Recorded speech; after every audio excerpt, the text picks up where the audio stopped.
এআইসিপিআইয়ের ভিত্তিতে ডিএ দিতে হবে রাজ্যকে। সওয়াল শেষে জয়ের হাসি হাসলেন বিকাশ ভট্টাচার্য। মহার্ঘ ভাতা নিয়ে চলা আইনি লড়াই আজ নতুন মোড়। রাজ্য সরকারি কর্মীদের ডিএ মামলার শুনানিতে আজ মূল আলোচ্য বিষয় ছিল এআইসিপিআই অর্থাৎ all India consumer price index.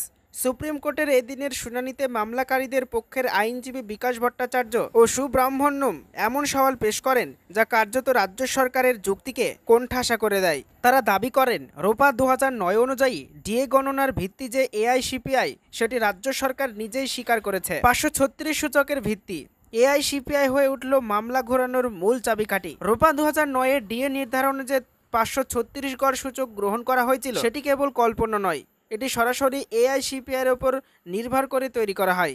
এই যুক্তি আজ আদালতে মামলাকারীদের পক্ষে সবচেয়ে বড় হাতিয়ার হয়ে দাঁড়ায়। ডিএ গণনায় কেন্দ্র ও রাজ্যের দূরত্ব রোপা 2009 অনুযায়ী তা কতটা যুক্তিযুক্ত?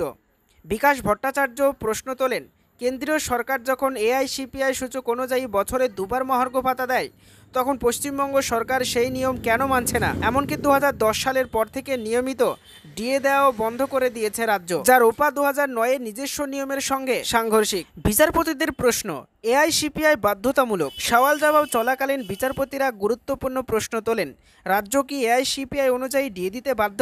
বিকাশবাবু জোরালোভাবে জানান, যখন রাজ্য রোপা 2009 এআইসিপিআইকে গ্রহণ করেছে, তখন সেই ভিত্তিতে ডিএ না দেওয়া আইন ভঙ্গের শামিল।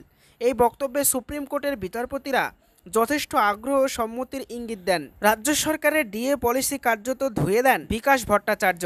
বিকাশ ভট্টাচার্য সওয়ালের সময় প্রতিটি যুক্তি এতটা স্পষ্টভাবে পেশ করেন যে আদালতের দুই বিচারপতিকেই প্রায় সব ক্ষেত্রে সহমত পোষণ করতে দেখা যায়।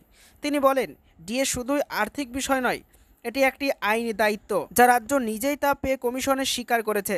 এছাড়াও বছরে দুবার ডিএ দেওয়া উচিত ছিল, কিন্তু রাজ্য প্রায় 15 বছর ধরে সেই দায়িত্ব পালন করছে না বলেও জানান বিকাশ রঞ্জন ভট্টাচার্য।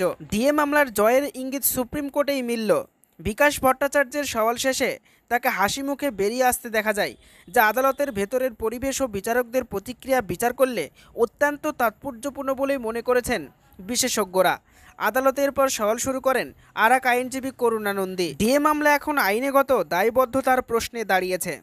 এই শুনানির পরে স্পষ্ট, ডিএ আর শুধু টাকার অঙ্ক নয়, বরং এটি এখন রাজ্য সরকারের নিজের তৈরি নিয়ম মেনে চলার দায়বদ্ধতার প্রশ্ন। মামলাকারীদের পক্ষে থেকে আজকে সফলভাবে প্রমাণ করা হয়েছে যে এআইসিপিআই না মানা মানে রাজ্যের নিজের সিদ্ধান্ত থেকে সরে যাওয়া। শেষ কথা, বুধবারের মতো ডিএ মামলার শুনানি শেষ হলো। বুধবার মামলাকারী সরকারি কর্মচারীদের পক্ষে সওয়াল করেন আইনজীবীরা। কিস্তিতে বকেয়া ডিএ মেটানোর পরামর্শ দেওয়া হয়। বৃহস্পতিবার আবার শুনানি হবে ডিএ মামলার। সেই দিন রাজ্য পাল্টা সওয়াল করবে। শুধু তাই নয়, মামলাকারীর পক্ষের আইনজীবীদেরও যদি কিছু বলার থাকে তা আদালতে জানাতে পারবেন তারা। সোমবার থেকে টানা ডিএ মামলার শুনানি চলছে। বৃহস্পতিবারই শুনানি শেষ হওয়ার কথা।